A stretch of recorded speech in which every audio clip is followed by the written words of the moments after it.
नाशिक महापालिकेमध्ये महायुती फिसकटली की काय अशी चर्चा रंगतेय। कारण भाजपकडून स्वबळावर निवडणूक लढण्याची तयारी केली जाते। शिवसेना आणि राष्ट्रवादी एकत्र लढण्याची शक्यता आहे। शिंदे अजितदादांची मागणी भाजपला अमान्य असल्याचंही कळतंय।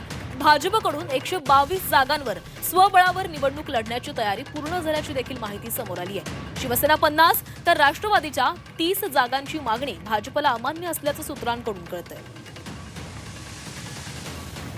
तर भाजपकडून स्वबळाची तयारी केली जाते, त्यामुळे नाशिकमध्ये महायुती फिसकटली की काय अशी चर्चा रंगतेय। कारण भाजपने एका बाजूला स्वबळाची तयारी सुरू केलेली आहे। शिवसेना आणि राष्ट्रवादीने जी मागणी केलेली होती जागांसंदर्भात ती मागणी भाजपला अमान्य असल्याचं कळतंय। त्यामुळे शिवसेना आणि राष्ट्रवादी एकत्र लढण्याची शक्यता देखील वर्तवली जाते।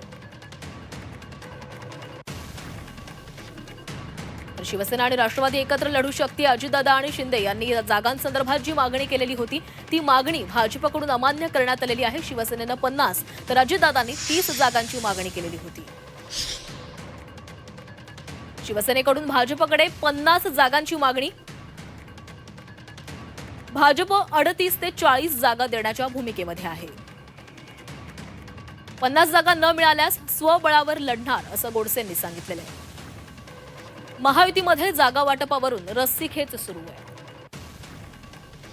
गिरीश महाजन युती संदर्भात आता आढावा घेणार आहेत, त्यामुळे यामध्ये काही तोडगा निघतोय का याकडे लक्ष असेल। पुढची बातमी पुण्यामधून आहे। पुण्यात रात्री दोन्ही राष्ट्रवादीची बैठक पार पडलेली आहे। महापालिका जागा वाटपाबाबत पहिली संयुक्त बैठक पार पडलेली आहे। एकत्र निवडणूक लढण्याबाबत प्राथमिक चर्चा झाल्याचं कळतंय।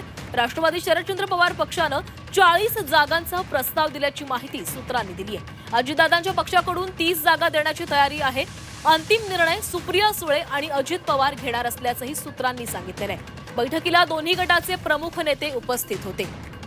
तर पुण्यामध्ये दोन्ही राष्ट्रवादींची युती होण्याची शक्यता वर्तवली जाते आणि या संदर्भात चर्चा देखील झालेल्या आहेत। पहिली संयुक्त बैठक पार पडलेली आहे, त्यामुळे या बैठकीमध्ये जागा वाटपासंदर्भात नेमका काय अंतिम निर्णय घेण्यात आलाय हे लवकरच कळेल। पुन्हा बातमी नाशिकमधून आहे। नाशिकमध्ये भाजपमध्ये होत असलेल्या पक्षप्रवेशामुळे नाराजीचा सूर निर्माण झालाय। माजी महापौर विनायक पांडे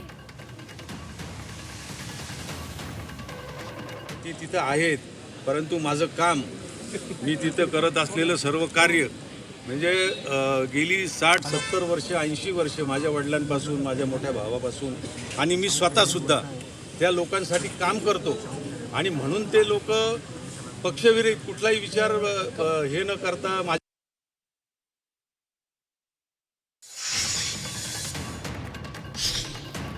तर नाशिकमध्ये सध्या भाजपचे स्थानिक नेते आणि कार्यकर्ते आक्रमक झालेले आहेत। तर भाजपमध्ये जोरदार इन्कमिंग सुरू आहे। माजी महापौर सोबतच काँग्रेसचे इतरही नेते भाजपमध्ये प्रवेश करतात आणि यालाच भाजपच्या स्थानिक नेत्यांकडून कार्यकर्त्यांकडून विरोध केला जातोय।